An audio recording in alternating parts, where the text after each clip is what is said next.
one. Okay, this chapter it's on Rajaniti. Uh, Till now, we have seen more of a individual, how to deal with individuals and all. ഇന്നുണ്ടായിരുന്നു college leave വിട്ടതാ. അതുകൊണ്ട് അടുത്ത ശനിയാഴ്ച വിടാൻ പറ്റത്തില്ല. ഇല്ലെങ്കിൽ ഞാൻ എന്തായാലും വിളിക്കാം. ശരി sir, thank you. Kumarji, can you mute yourself?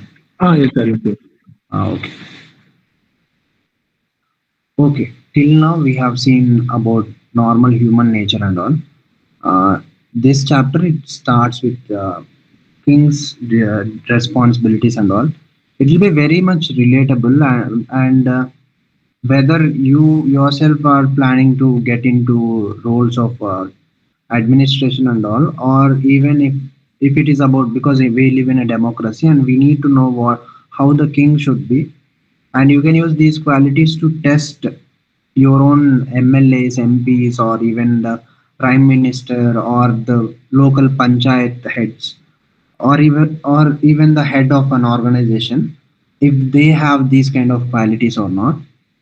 And based on that you can decide ki how much of that particular institute organization will be able to succeed. It's all about leadership. If the leader is right, they can set things well, because there is this saying also, yatha raja tatha praja. So king is the one who depends on the nature of time itself. Even the time is said to be influenced by the king.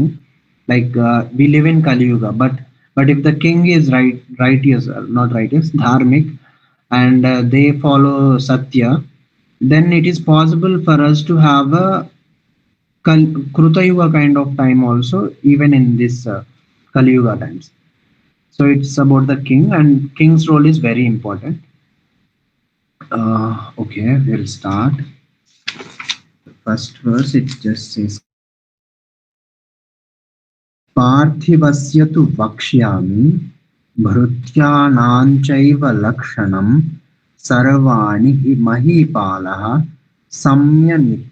सम्यक् नित्यं परीक्षयेत्. Okay, it's saying ki now Sutaji is saying, I shall now declare the characteristics of a king and of his servants. A king must always and thoroughly examine all of these. He'll in the next verses he'll talk about them, but here I have put some of them, generic ones. So this thorough examination is a must. I mean, this is done even today also. Whoever gets into administration, they are examined. I'm not sure if those exams are really testing their abilities. We'll see what kind of abilities also to be tested in the following verses. Right now, it's mostly it still has some qualities, like it tests for the knowledge of general knowledge, like history of the nation, or history of the state and different resources and all those things. Apart from that, it don't really test much, because other tests include for honesty, integrity, and for the strength of the heart, or even physical strength is tested in military and police. So other things which are not tested or maybe tested later, but initially we don't really have a way to test right now, way to test ki if this person will go corrupt if he gets into this position. Okay, the qualities are, loyalty should be for the servants, justice and fairness for the king, skill and competence for the servants, and strategic vision for the king, because king should be able to see for everyone. It's not just for himself, see for the entire state. Have, like, king is someone who should be having uh, eyes like Indra, like all over the body he should have eyes, kind of, not in a literal sense, but they should be able to have so many eyes set up, like so many these Vegus is secret agent kind of people, or even people who represent a different, like how we have representatives from different states who will go to the parliament and show tell about what's happening in the state. Like that, king should have those many eyes, and with all those eyes, he should be able to see and be able to serve the people. So that kind of quality should be there. Mm, yeah, you can apply. Yeah, again, everything. The kingdom is need not be something that is too so huge like India or China. It can be a smaller one. It can be even smaller like a village also. Village itself is like a kingdom. That is also a reason why Yudhishthira and Pandavas they're even ready to settle for 5 villages, because to fight a war you just need a place which you are ruling and an army, a treasury, and you can, like, depending on your own strategy and strength, you can take over or go against even bigger kingdoms also. But if yourself will not have any kingdom, then you won't be able to do anything. So that is also a reason why they're okay to settle for 5 villages also, because even with that they'll be able to get back the entire kingdom, even though that might not be their intention, but that is a possibility. So in your own life, you can see yourself as a king and see what is it that you are ruling, like what is the area that you have control of. It could be your own house, or it could be the office space, or it could be the workplace, anything. If you yourself place as a king, positioned as a king, like even head of a project, like that, everywhere wherever the person is leading himself individually or even a group of people, that means ki that person is a kind of a king. So you can see. And how are you as a king? Like, what are the qualities? Do you have that clear vision? Can you see with all the eyes? Can you know what the other people uh, are thinking or wishing for? One of the duties of a king is also to make their people happy. So this is also something that people generally follow, like an office, a boss in an office. They arrange for some weekend parties or something like that, or some trips, office trips, and all. All that is to make his own people happy. So that is also one of the responsibilities of the king. That is to make the people happy. In fact, there are only two two responsibilities. One is to make the people happy. Another is to protect them and keep protect the kingdom. These are like highest responsibilities, like priorities, and everything else falls into this only. So you can see in that sense, within in your own small project, whatever you are working on, and for your own team, or if you take your own body as a kingdom and your own senses as people and all that, then also you can see how happy my senses are, not senses, how happy my body parts are, how healthy they are. Being healthy is being protective and being happy. So how resources, how are you allocating the resources? Are you giving them enough nutrition? Are you fighting the enemies in the sense ki it could be as simple as uh, clearing off the dirt on the body or even on in the room. That is kind of an enemy, because in Niti Sara only, I think in previous verses we have seen ki for a person disease is like an enemy. I think not in Niti Sara, but in Charaka Samhita, I think it is said ki a disease is like an enemy. So one should be fighting it. So it applies at every level. It applies to individual level, it applies to family level, organization level, state level, country level, whatever you see as a kingdom. Okay, now we get into the verses, what is being said. Okay. Rajyam पालयते नित्यं सत्यधर्मपरायणः निर्जित्य परसैन्यानि क्षितिं धर्मेण पालयेत्. Okay. So a king devoted to truth and dharma always protects the kingdom. Like individual, even for kingdom also, truth and dharma are like non-negotiable things. Like if one holds to them, there's no doubt they won't fall. There won't be downfall at all. If one holds to these things, these are like sure, sure, short.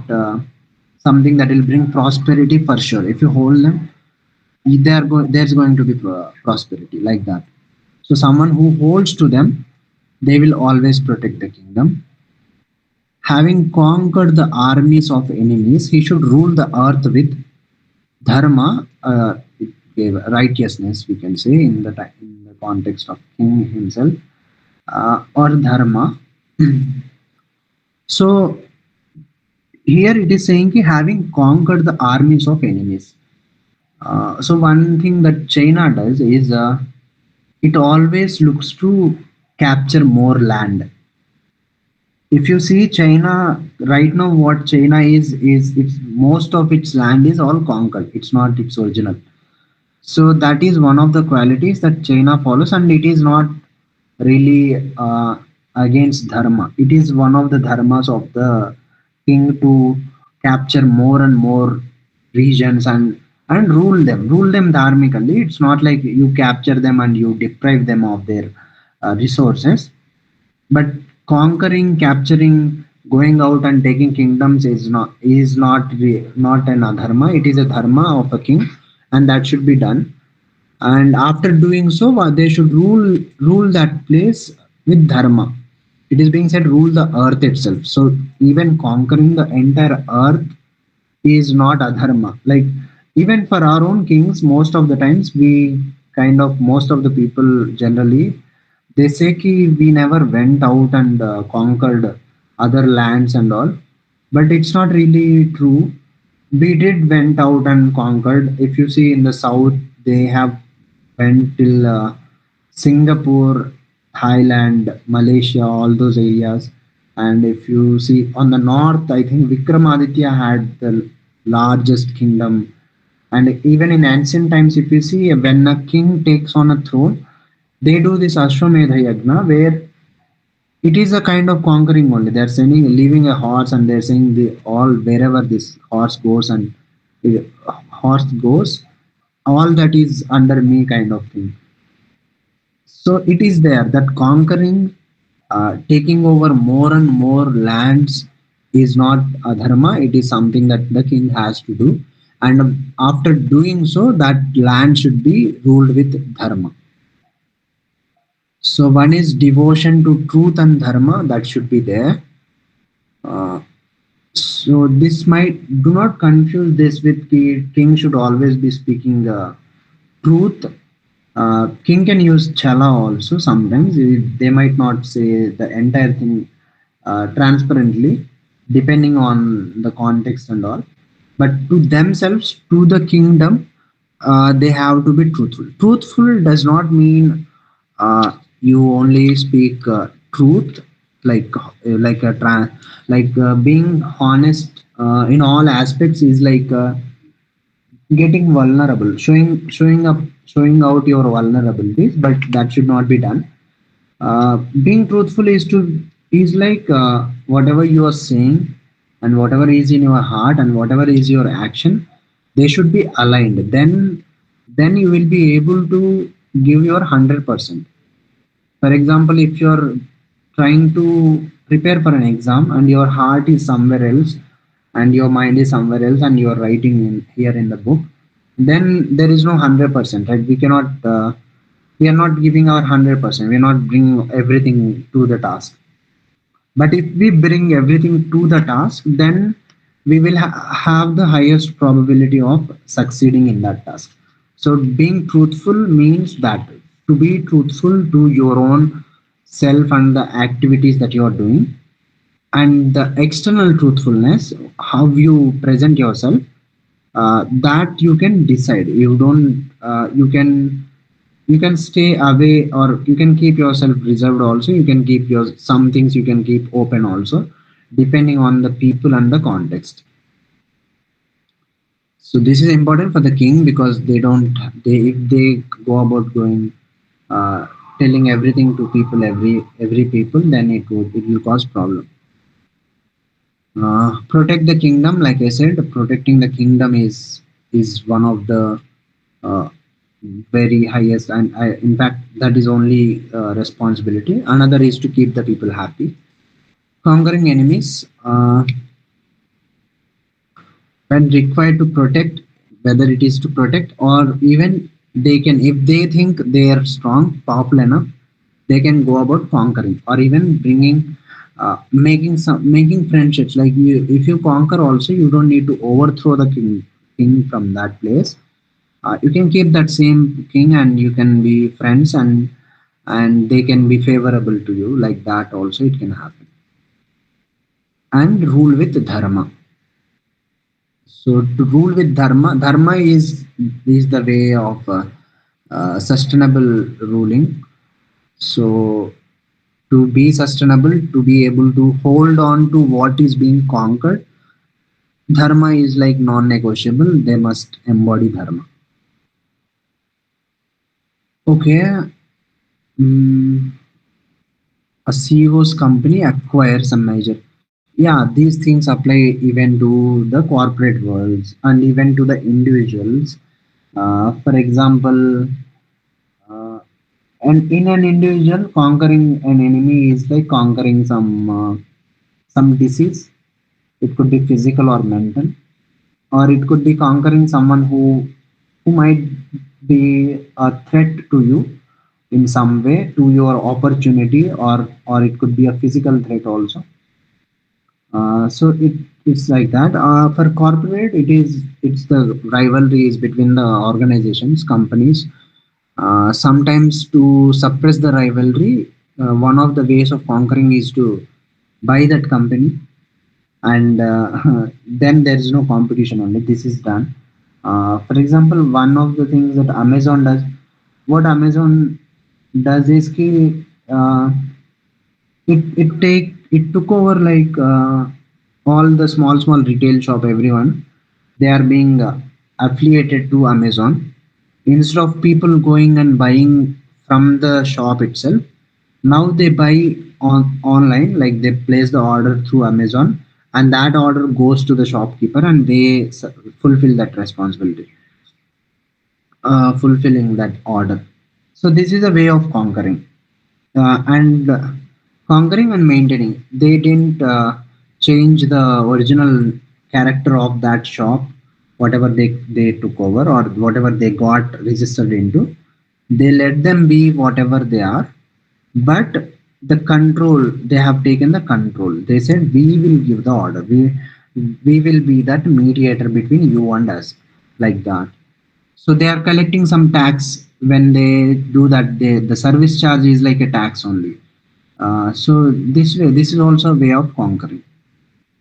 So here, the company is now under their control.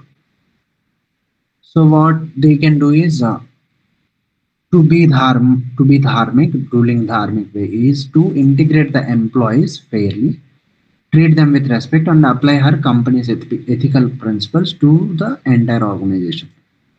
Yeah, this is one thing that happens. The application of the winner's ethical principles, and this has happened to India also, because British has taken over our country. They made sure ki even if they leave also, that those ethics what they had, what the view they had for India and for the world, that has been taught to us, and that's what colonization is, and that's what something we are trying very hard to come out of. The colonizer sitting in our own minds, and that is a way of conquering, to bring everyone onto same page, and that page will be their page, not our page. So they have said, okay, this is our page, these are our rules and all, this is the constitution that we made, and and you can also come on to this one only. So that's kind of a conquering. Even constitution, we know ki the 1835 constitution and constitution from all over the world, many of them are taken, but we don't really have we didn't really take took things from dharma shastras, or even from the lessons that we get from Mahabharata and all. We don't even have the word dharma in our preamble. So that is the level of what we say, uh, control that they have taken over, and that's actually a very intelligent way of conquering, to conquer the minds. So whenever, if king, or if you or anyone, if you take over some project, or even people, so this is one. So to conquer them, you should be able to present your ethics, your way of your ways of right and wrong, how to do things, and all that. That must be spoken. Then only it becomes a conquering. If it is not spoken, if it is not explained clearly, then the obvious thing will be the other person will do the conquering. They'll try to present their own ethics into your own life. Okay. Huh. To be able to put those ethics, what is your ethics? As an individual or even as a king, you should have clarity on that. So that guiding you can do here. You can do list down your core principles, and see ki, are you doing that influence to the people that you are coming under, or you are taking over your area of influence, that is your kingdom. And what is the level of influence you have, you can just see how much you have. And you can take some first thing. Whenever you think of conquering, the first person to conquer is your own self. Once you conquered your own self, and your own mind, body, hands, legs, everything, if you can command them to do whatever task you want to do, then the external conquering will start. Then nobody will be able to take over you. Your kingdom is like protected, safe. So you can take some actions to rule with dharma in your own self. Like for the individual, to rule with dharma would mean uh, to follow the rita. Rita is like natural cycles. To follow the cycles of sun and moon, and like waking up early, doing the workouts, eating healthy, all those things. But for others, to rule with dharma would mean to treat others as how you will treat your own self. This way, like this is a way of conquering it. Conquering is not always attacking and threatening. The first way of conquering is through sama. Sama is extending the hand of friendship. Uh, so you can start with that. So that kind of one action you can take up and try it and see how it works for you.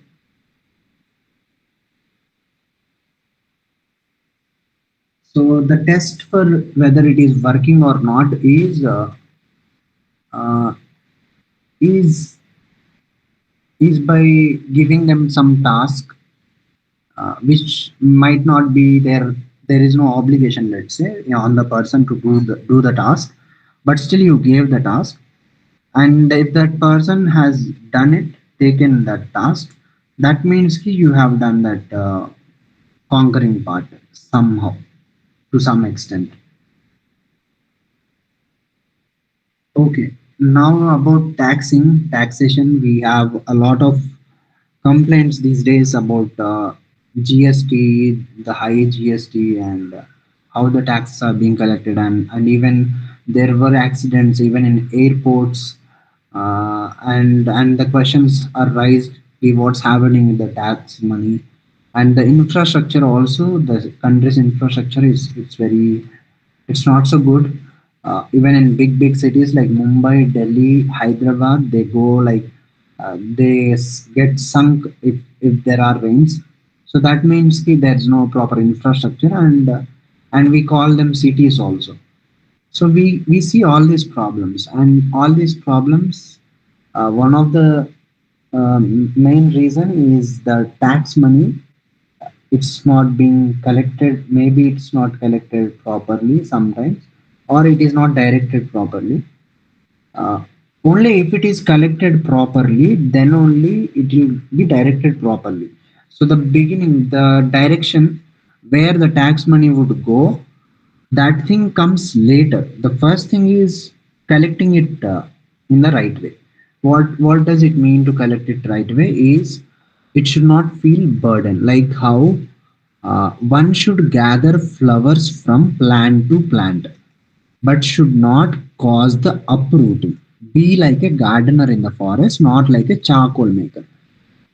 That means you should collect the flowers that are fully uh, blooming, fully grown, and should not cause the uprooting. So when the tax is collected, it should not shake the base of that person only. Like it should not make their own basic needs, their life difficult. It should be like, okay, I got so much extra and I am giving that.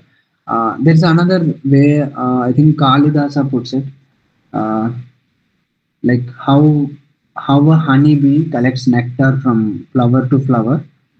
Like that, it is said that the king should collect the taxes. Another analogy is how clouds collect water from all the water bodies on earth. That way, the king should collect the taxes and return it, like how clouds again rain it back to the people, to the ground. So it should be like that. That kind of what this cycle should be there. So the approach for the king should be the gardener's approach. Uh, that is sustainable way, right? Charcoal maker, they'll take the plant itself directly, tree itself. So that should not be. It is a large one time gain. So again, we have this siddhantas, karma siddhanta or punarjanma concept. All these things, they help in making people be like a gardener and not like a charcoal maker. When we go for one time gain, we when we think "Ki this is the only life, if I can just escape the law for let's say 60 years or 70 years or even 100 years, that's it, I'm done. There's nobody catching me, nobody doing anything to me. If that is the mindset of the people, then they go for a charcoal maker mindset only, because in the end it's going to be a end only. Anyway, life is one time thing. So that will happen. And this is also reason why most of the CEOs, it is said that most of the CEOs who are like super billionaires, they get into jail because of some corruption activities. So these things happen very often. So for the king, they should be like a gardener. Okay. In a corporate setting, how will it go? A manager has a highly skilled and productive team. To meet an aggressively quarterly target, she considers two options. Okay, which option represents the wisdom of the garden? So this is not just about, let's say, collecting the wealth, money as tax. It is also about people's skill and labor. In corporate, if you see today, people work in India, especially in foreign countries. They have very fixed timings, and they're not really working beyond their timings. And even in India, companies that have some sense of ethics, they don't really push their employees to work beyond their work timings. But apart from maybe one or two, I haven't really came across anything like that. But apart, one company I came across.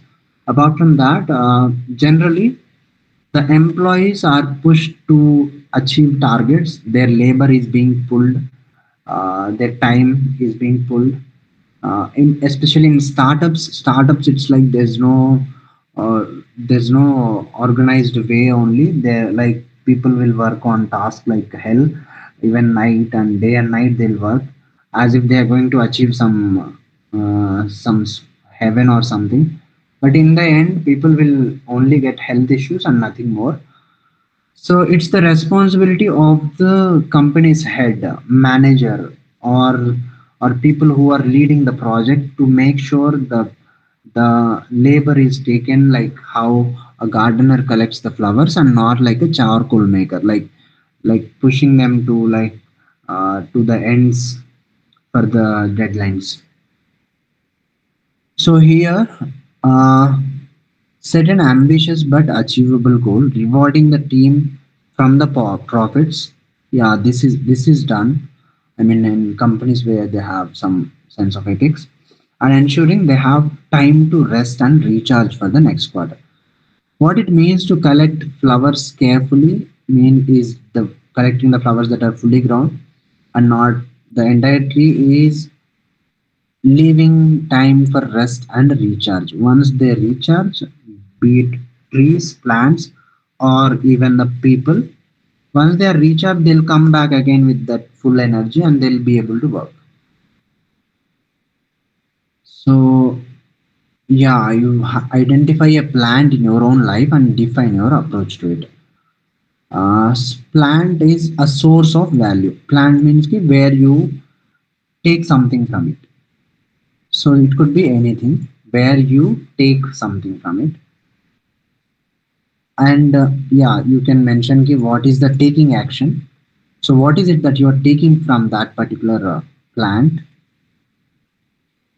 And what is a charcoal maker's action? So if you understand this differentiation, for example, you are trying to grow your body. You go to, I mean, you can grow, not grow your body. Like let's say you're trying to be fit, and if you go to gym or Kalaripayattu or any yoga or any session, and if you do it heavily, like without giving rest to the body, without giving it proper resources, then it will only lead to fatigue and some kind of injuries. So that is the approach of a charcoal maker. But a gardener's approach is ki you do enough and then you do enough whatever it can and maybe push a little. It's not like you don't push at all. You push yourself to do a little more, maybe a two more push-ups, that's okay, but not more, not a lot that it leads to injury. And then you let it rest and then you do it again. So that's the approach of a gardener. This applies to even at individual level also, on project levels. All these principles they apply at different levels. Whatever you yourself are like a king. Okay, next, so they're giving some analogy is uh, दोग्धारः क्षीरभुञ्जाना विकृतं तन्न भुञ्जते परराष्ट्रं महीपालैर्भोक्तव्यं न च दूषयेत्. It's about how to treat other kingdoms when they are conquered. Uh, those who milk a cow enjoy the milk, but they do not consume the cow itself. So when when taking over kingdom, or even again a similar thing like if you want flowers, take the flowers, don't take the tree itself, like that. Similarly, another's kingdom should be enjoyed by a king, but not tormented. This is the Niti that separates maybe India from other conquerors.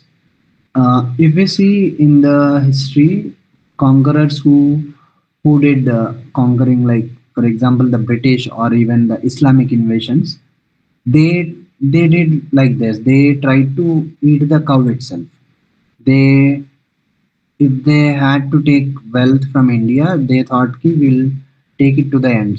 So much so that ki it will deprive the the very producers of the wealth. So that's how they did, and it has caused a lot of harm for sure for the land. But that should not be the approach, because even though we belong to a place, the entire earth itself is sacred. It's not ki only our land is sacred. So that's our approach, and that's how we see, and that's how the way of dharma. So one should not consume the cow itself. One should only enjoy the milk of a cow. Like that's the uh, way of enjoying others' properties, not others' property, others' kingdoms and all. Even in your on an individual level also, if someone's property is being taken over or is being gifted or something like that. If it is gifted, it is yours only. But if it is something that is taken over, like if it is, it could be a person or someone you are taking benefits from. Take benefits from the person, not only take milk from a cow, not the cow itself, not the okay. Okay, person himself or herself. Uh, so that should be the approach. Do not harm the cow. Cow means do not harm the source, your own that source of wealth. Okay. The king conquers a neighboring kingdom. What is the wise way to govern it according to the verse? Govern it fairly, collect reasonable taxes. Milking is like collecting reasonable taxes while allowing it to prosper, ensuring a long term source of revenue. I think this is something that in Amazon, if someone books as a seller, they take some amount of tax in some 2% or something, and rest of it is kept by the seller only. So this is kind of a fair way of collecting taxes. Okay, identify a source of value in your life and analyze your approach to it. Again, previously we saw source of life is like a garden collecting flowers. Now we have a different one. Cow is like a much bigger source of life. You can put uh, different things here. The milk that you are getting from that, and risk of harming, what could be the destructive action towards it. For example, even in organizations also, if you're looking for a hike, you can have a very positive approach towards it instead of going negatively. So don't go negatively against the source of your income or source of value. Whatever value you are getting, be it from people or from objects or organizations or anything, don't hit don't hit the source itself. Try to take what is being provided, only the value, not the source itself. So that's the idea here.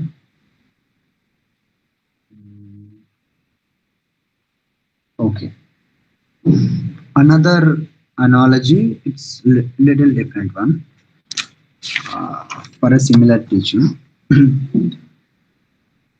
So because it's very important for the king to be able to collect the taxes in the first place, and to be able to collect them very fairly. नोधश्चिन्द्यात्तु यो धेन्वाः क्षीरार्थी लभते पयः एवं राष्ट्रं प्रयोगेण पीड्यमानं न वर्जयेत्. So, one who desires milk does not tether the calf away from the cow. Okay, so when we talk about taking the milk, so for the cow to give milk, there should be calf near it, or else it won't give the milk. So similarly, if some king takes a kingdom, there will be certain things which will make the people to pay the taxes. or even be loyal to the new king also. So that thing should be identified. What is the calf? What is their pulse? Like what is it that they must have? It should be placed over there in order for them to, or the for the cow to give the milk. In this case, it is the calf. Similarly, a kingdom that is tormented by exploitation, like taking away tormentation is like taking away the calf itself. So if it is done, it will cause, uh, that kingdom will not grow.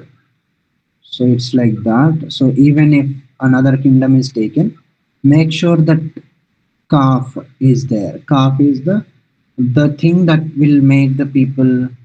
Uh, it could be the reward, or it could be something that they love. And if it is kept, yeah, it's basically something that they love and something that inspires them to work or even be loyal to the king. So that should not be taken away. So you should nurture the calf and take the milk in a fair manner, and do not harm the calf itself, or something that they love. So it's about this. If you For example, if you want even someone to do a favor also, there should be something that is as a reward, we as a reward, or some motivational factor should be there. That motivational factor is something that they love only, basically most of the times, or it is something that they fear. It happens to fear also. But some to work for something that they love is a more positive way, because if an action is being achieved through fear, it could be fatal in the later on time, because that person might try to harm or take the revenge of that. So whether it is about taking taxes from a kingdom or getting a benefit from a thing or a person, you should seek what is it that the person loves, and you should not take that love itself away from them. Okay, a company's main product is very profitable. To boost short-term profit, the CEO considers cutting all funding for research and development. Yeah, like, so it is here. It is the R&D development that is like the calf. So at any place where there is a benefit is being taken out, you should see ki what is the driving force. What is it that this cow giving milk for? So this cow is giving milk because of R&D department. So it should not. It's not really a good way. It's like tethering the calf. So what will happen? Long-term result will be. mm it will get a temporary profit, but without any new products, and it eventually will fail. For an organization, R&D is like a calf. Identify a cow and its calf in your life. Yeah, you should identify a source of prosperity, a cow, calf, uh, like its future growth, or it could be something that drives it, that because of which that is producing that wealth, and how to nurture the calf. So you can try this for your own life, this audit.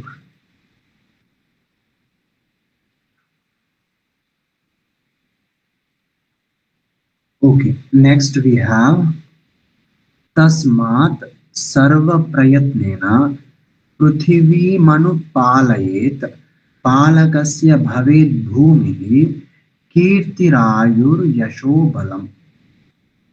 So therefore, with all effort, one should protect the earth. For the protector, the earth becomes a source of fame, long life, glory, and strength. So this should be the, uh, this is like the Nitis, the Sara of all these things that are being said. This is something I think something that is being taught to the leaders, global leaders, world leaders, and all, even to the king himself. Uh, okay, next cycle of protection. So it's a cycle. You give to the earth, you protect the earth, and earth will give abundance to you back. So it's like that. It's not like the earth is there for the exploitation. That is also a reason why India was able to have that 32% of GDP, because so it's about how you treat the world around you. It will respond. It will respond back to you in that way only. Even if you take small objects around you, if you treat them with respect, proper, like respect, to treat them with respect means ki, uh, properly arranging them, or keeping your place clean, and having that respect for everything that is there around you, which is a giver in your life. If it is a giver, if it is something that where you are benefiting from, have a reverence, and that benefit will be multiplied from that object. So it's same with the earth. If you respect the earth, if you preserve it, if you protect it, it has all the abundance to give you back. Okay, a financial crisis in a company, and there is a path.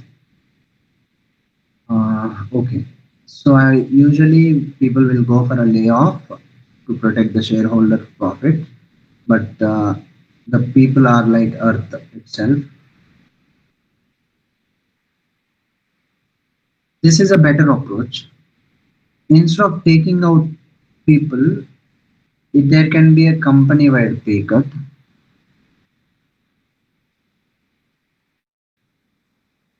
Identify an earth you protect. So there could be an earth that you are protecting, and the rewards that this will bring. This earth could be your own family or people around you. Your effort, what is the effort that you are putting to protect it?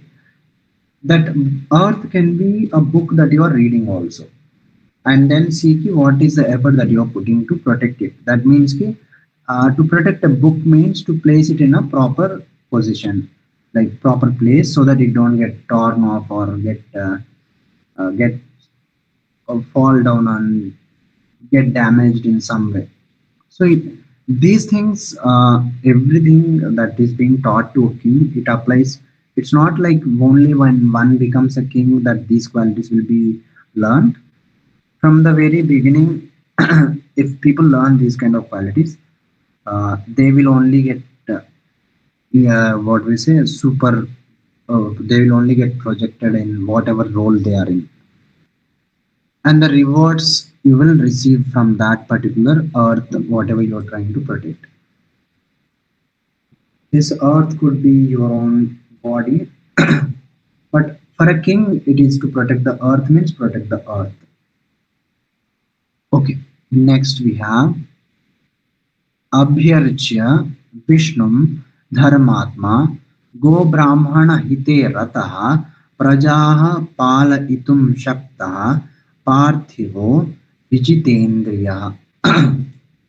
Okay, a dharmic king who worships Vishnu. So for kings, worshipping Vishnu because Vishnu is like the king of the all the creations, because he's the one who protects and make sure people are happy, and make sure dharma is there established.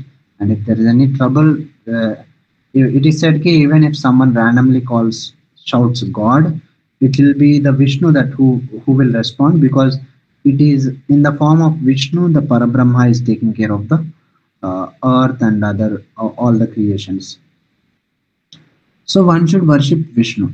So even if we see when the country was struggling uh, to stay united and have that right proper kings in the place, like during even the struggle of independence, or struggle that people went through during the invasions of Islamic invasions. At that time also, Vishnu Bhakti was popularized somehow, uh, for I don't know what reasons. And that reason, one of the reason why Vishnu is being brought forward and Vishnu Bhakti is popularized is because we are lacking a proper ruling. We are the king is not right, and we are having trouble. So Vishnu is worshipped, or Vishnu is the Shakti that you call when it's about ruling and all. And for a king should worship Vishnu and is dedicated to the welfare of cows and Brahmins. Cows, because they are like the givers of many things, like milk, all the benefits that they give. Apart from that, cow, uh, being an animal, it itself has a very special place, because it is said to be a place where all the devatas reside. And cow is like a special being, like apart from all the living beings that we have on earth, cow is kind of is like a special being, kind of an embodiment of Bhagwan himself. And it is said, like if we have cows protected, cow is seen like a wealth also. Godhana, it is said like that. So people with more number of cows are kind of rich, more rich.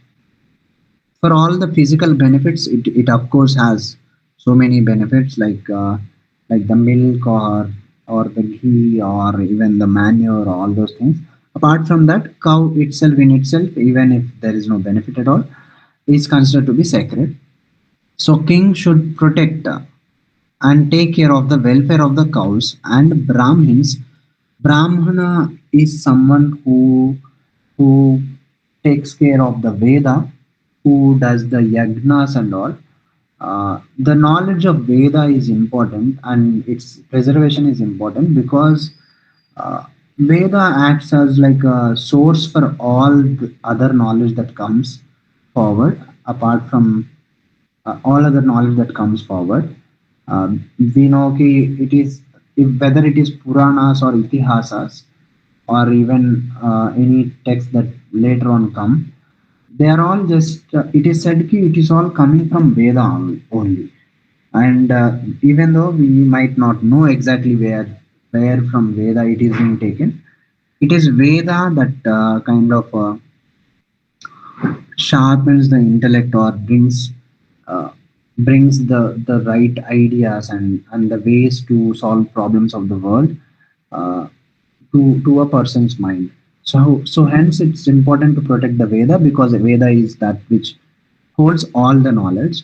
And the people who are protecting the Vedas with their own minds, by learning it and preserving it in their own minds, not in books or anything, in minds, and they are like practicing ones, people who practice the dharma said in the Vedas, they are Brahmins. Hence it's the responsibility of a king to protect the Brahmins as well. Apart from, so especially they mention cows and Brahmins because of what cows, the all the prosperity that the cow brings, and all the knowledge that a Brahmin holds. So king should have conquered their senses and is capable of protecting the subjects. Capable in the sense they should have the strength, the physical strength also. If randomly, if a person, if that particular king come across a person in danger, they themselves be able to protect them. If we take Sri Rama was able to protect Vali. Vali was in danger. So it's like all the sages, the yagnas that were going on in the forest. So that's what we are. So the king should always also be having that physical training of the kshatra, the training of weapons, warfare, and also the physical strength. If not, like in today's times, right now we don't have kings like that. We are managing with police and army. However, a person who knows this thing, the strength of like the physical strength and all, if the person is having that, like Putin, if we take, Putin is a soldier himself, and being a soldier, he knows he got that both the physical strength and also the mental strength. Together, he becomes a holistic leader. Okay, worshipping Vishnu, protecting cows and Brahmins, conquering senses, and be able to protect their people. Okay, for an organization, protecting her advisor. Okay, you can hear me, right? There's network. Yes, sir. Okay. So again, if something is ethically questionable, her advisors are strict. Who would a dharmic CEO? What would a dharmic CEO do? Mm, this is the one rejecting the loophole, upholding their commitment to truth, that is dharma, and protecting the trust of their customers. So yeah, yeah, yes, Pooja.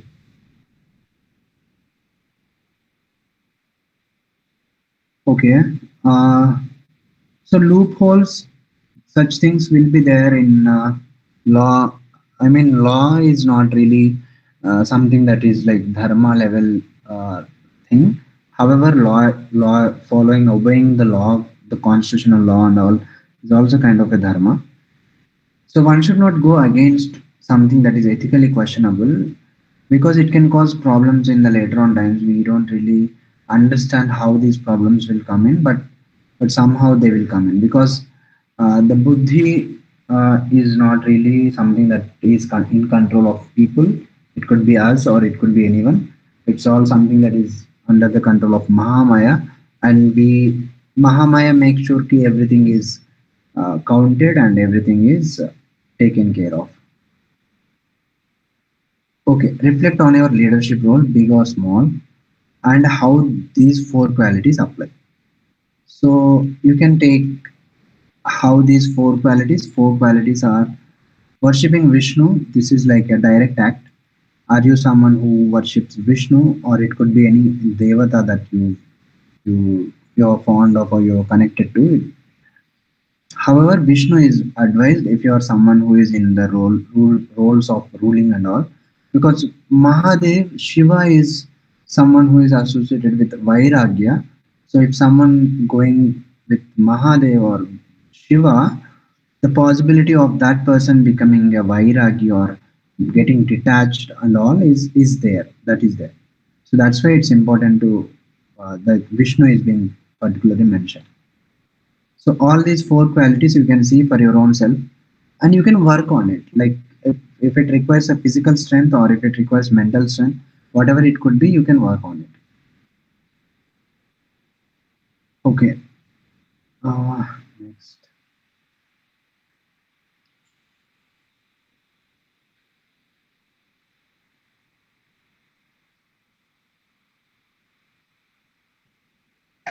Next we have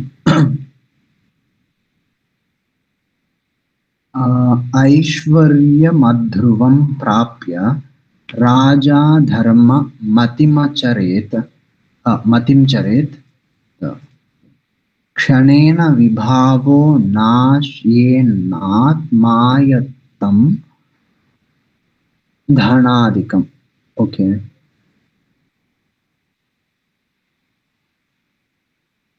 Having attained impermanent sovereignty, a king should practice a righteous intellect. In a moment, prosperity can be destroyed. Wealth and other things are not under one's control. So this also should be there in the minds of the king. Ki whatever they have achieved or taken over, it's not really something that is permanent. So that thing should be there in their own minds all the time.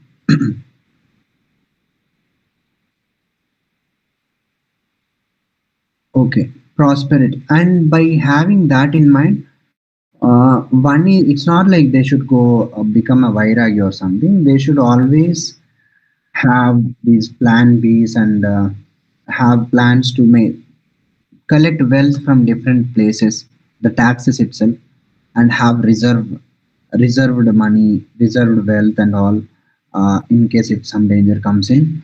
And Yeah, it's mainly about having that foresight and be be prepared for even times of uh, calamities and all. A king is at the height of his power. His advisors suggest raising taxes on a struggling province to fund a lavish monument to his glory. Yeah, this should be refused. They should be with Dharma Mati. This So even whatever acts that a king should do or king does, even if it is putting his own statue or her own statue or some symbol of their own self, it should also be beneficial to the people, and it should not be for the benefit of their own self or raising their own ego or something like that. So if a king, let's say, is dharmic and he has learned all the dharmas and is ruling greatly, and they want this, I being a dharmic king, I should position myself as an ideal to the people. Then it's okay to for the king to put their statue and or even give lessons about themselves and all that. Doing that self publicity is not really bad. So it should be thought in that way. Whatever the king does, it should benefit the kingdom and the people. Okay, for you as a king, your prosperity. So again, it applies to the people also. Like whatever wealth and whatever things that one have, they're not permanent. They can go in a moment. Whatever anything can happen. So by keeping this in mind, one should prepare themselves for the calamities. This could include taking a policy, an insurance policy, health insurance, or some policy. So that's like a protection that you're taking for your own health and all, or investing in various places, having multiple sources of income and all that. The risk of impermanence, it can come at any time, so you can assess it, see what is the risk of impermanence that can happen to me. Like for a job, it can be maybe there can be losses and you might lose job, or for health, maybe even if you take care of everything, if if if it comes from outside, like a mosquito, simple mosquito can bring a disease. So there are these risks of impermanence, you can check that. And your own dharmic action, what is it that you can do to protect yourself from those kind of impermanences and uncertainties. So one of the things that kings should do to avoid or protect from uncertainties like that is to organize yagnas and these dharma artha kama sabhas where people discuss on dharma artha kama, and maintaining the temples and all properly, and even taking care of the cows and all the animals. So if dharma is established, these uncertain impermanences or uncertain dangers will not really come in. They will be taken care of, because ultimately these dangers are coming from the very sources of creation, the devatas only. So what they don't have anger or liking for something. The only thing that they care about or is the karma. If it is a karma that has good fruits, beneficial fruits, then they'll give that. If it is a karma that has negative fruits, then they'll give that. So they are only the ones who give fruits of karma. Okay, next we have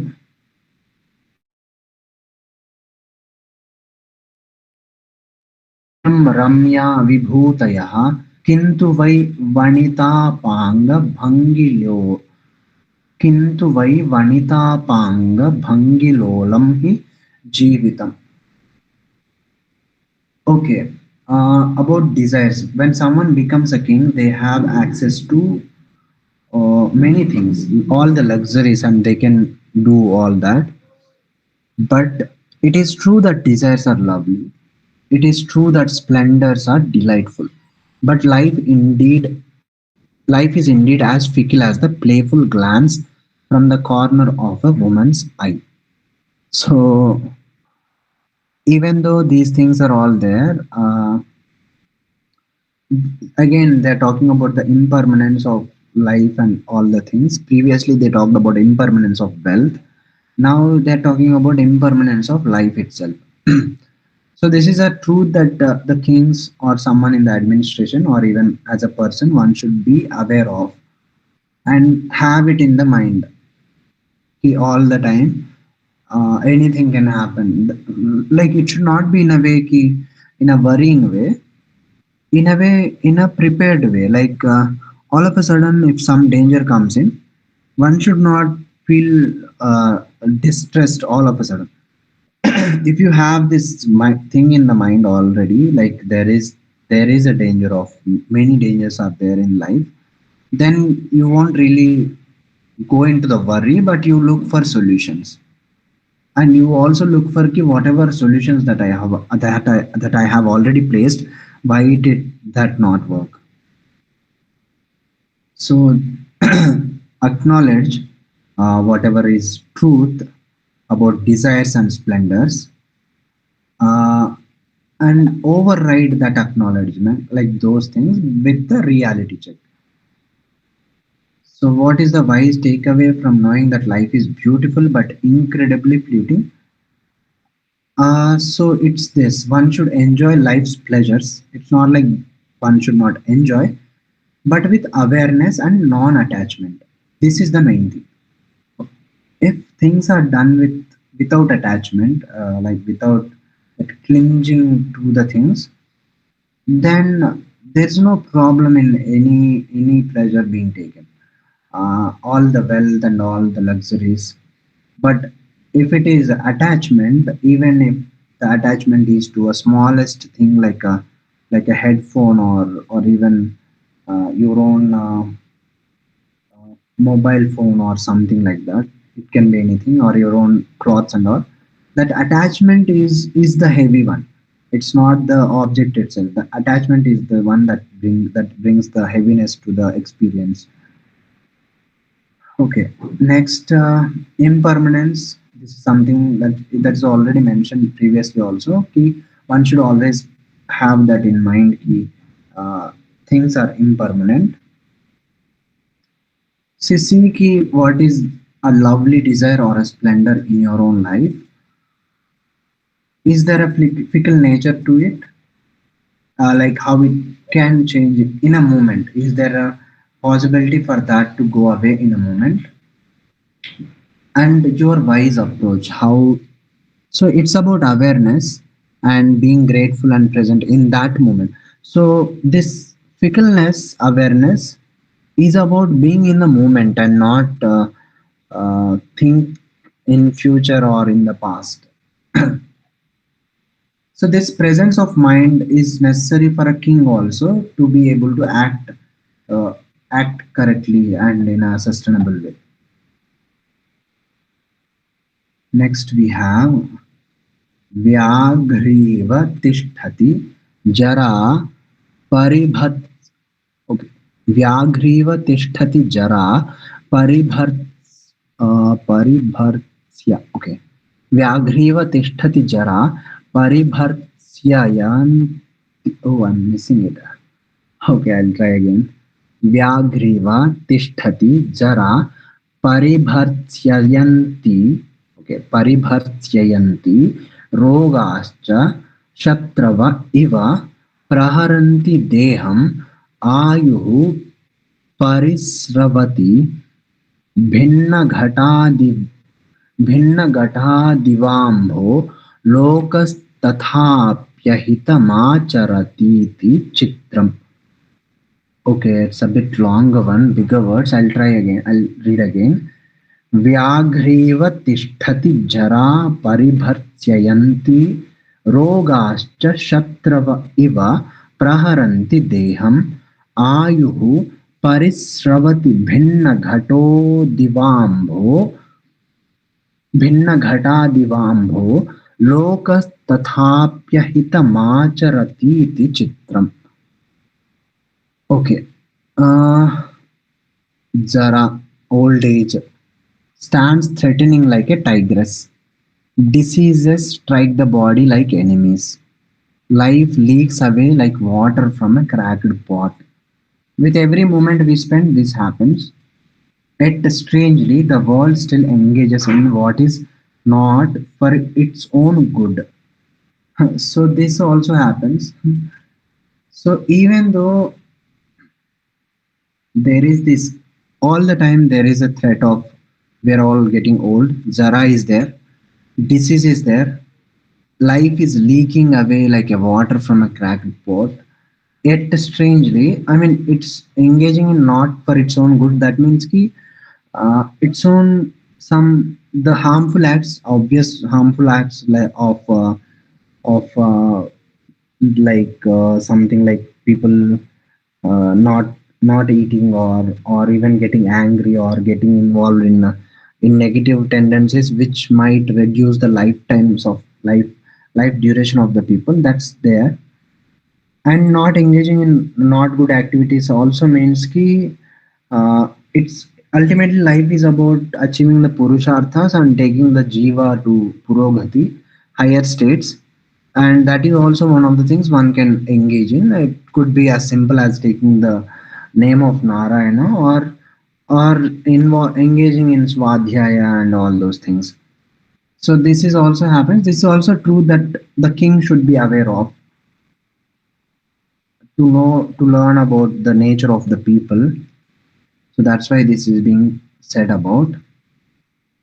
So old age Jara is there like a tigress, ever present and eventually striking with fearsome power, enemies in the body, and life is itself is leaking like a water from a cracked pot. Given these constant threats, what is so again that another act that people this without being aware of this impermanence of life, people engage in activities that are activities with so much of attachment. So people earn or collect things or have this attachment to themselves or to the people around them or to the objects as if they are going to live forever. That is the paradox. The reality is the opposite. The impermanence is the reality, but in action the people's action will be such that ki, this is going to stay with me forever. So this is something that as an individual one can be aware of, and also as a king a person should be aware of. Mm, yeah, they ignore their these realities and do not act for their own ultimate good.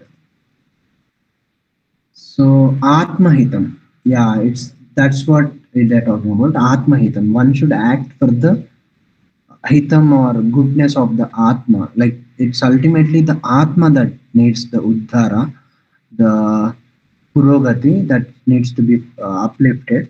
So one should with all effort to try to do that. So one is acknowledge life's fragility and plan one action for your true well-being. So you can see awareness how wasted time, wasted life is like leaking water from a pot. And one action for my ultimate good. You can see what is one action that you can do for your own Atma Hita.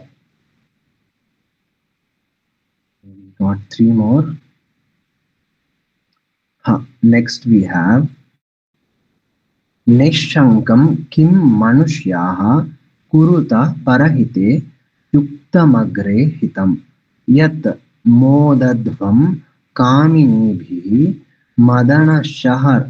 मदनशरहता मन्दमन्दातिदृश्याः मा पापं सङ्कुरुध्वं द्विजहरिपरमाः सम्भजध्वं सदैव आयुः निःशेषमेति स्खलति जलघटीभूत मृत्यु मृत्युच्छलेन. Okay, again something on impermanence and all. So they're saying, "O men or people, why do you not fearlessly do good for others, that which is proper and beneficial for future?" So it is like a question and also an instruction. Ki doing good, one should not be hesitant about it and should not be fearful about it, because that is the only thing that will, ultimately it is what one gives that comes along with them, not what one keeps to them. So that's why he's asking a question like this: you rejoice with lovers struck by Kama's arrow with languid glances. Do not commit sin. Always worship Brahmins and Hari. Life comes to a complete end. It slips away under the guise of death like water from a water clock. Okay, first line they are saying, okay, do good because that is the one proper and beneficial one for the future. This future is not just the life's future, but it is the future that could be your own life's jiva's journey. Here they are saying, so karma is something that could bring down the jiva. So do not commit that particular sin. It's not like dharmic karma where it is consensual and it is with love. Then there's no worries about it. If it is not with love or it is not consensual, then it's something that brings emotions like fear, guilt, attachment, all those things, which could be troublesome to even normal life, and it could be troublesome to the longer journey of the jiva. So hence, always worship Brahmins. Again, Brahmins, as I said, Brahmins are the ones who hold Vedas, who protect them, who do all the yagnas and all, uh, teach the Vedas, all that. Someone who embody Veda, we can say, Brahmin and Hari. Hari is like Vishnu. Hari is the one who. It is said ki by taking the name of the Hari itself, so many papas will go away and all that. So it is there. So worshipping Hari or any devata can help people get rid of karmas and all the papas. So life comes to a complete end. So it is saying, ki, okay, life will anyway end. It's not like you will live forever. It slips away under the guise of death like water from a water cloud. Yeah, like how we have seen previously, how water leaks from a cracked pot. Similarly, here another analogy is being taken: how water goes slips away like from the water clock. Similarly, life will also slip away. It's about choosing between dharma and pleasures and all. Adharma, we can say, or something that brings down a person's good, what do you say, person's well-being and all. Yeah, like this. Time. Every moment, time is like slicing of life. So that's happening. However, it's not something to be worried and be troubled about, because it's the body is just a holder of the jiva. Anyway, people will get more and more opportunities. It's like never-ending journey. But it's good if people can. It's not like one will get another human life or a better human life only always. So one can try for that. So it's like you are in an organization working, and you can always try to grow in that organization, go to higher and higher levels. not ki you fall back and start again. Don't try not to get into that loop. Instead, try to go ahead. So that's the lesson that should be taken from here. Okay, and act for others. So when helping, do not hesitate, do not fear also. Wherever there is a opportunity to help others and you can do it, then do it. That will be counted. That will stay with you. And you can do an act for your own self, a dharmic act for your own self. You can record it. First decide, and then dharmic act for your own self could be even simply lighting a diya and doing a pranam to Bhagavan, or going to a temple, or reading a page from Niti Saar or Panchatantra or some book, or reading a stotra, or doing a small chintana on Hari. All that, all that comes into good for your own self. Okay, next we have मातृवत् परदारेषु परद्रव्येषु लोष्टवत् आत्मवत् सर्वभूतेषु यः पश्याति स पंडितः. Okay, here giving the qualities of a pandita: he who sees others' wives as his mother, others' possessions as a cold of earth, and all beings as his own self, he is a wise person. Cold of earth is like soil itself. So you should see others' possession as mitti ki tarah dekhna chahiye. So that's what is it's being said. And others' wives as your own mother, and all beings as your own self. So this is the, like, these three are said to be the qualities of a wise person, because wisdom is about taking the jiva to purogati, higher states, and these things will help in that purogati, because the first line will destroy the lust, second line will destroy the greed, third line will destroy the ego.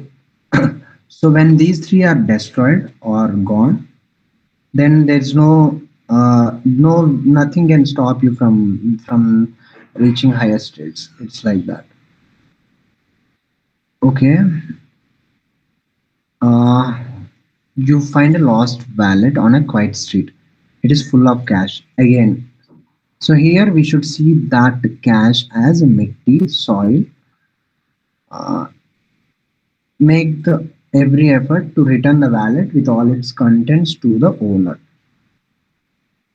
This is something that Indians do follow.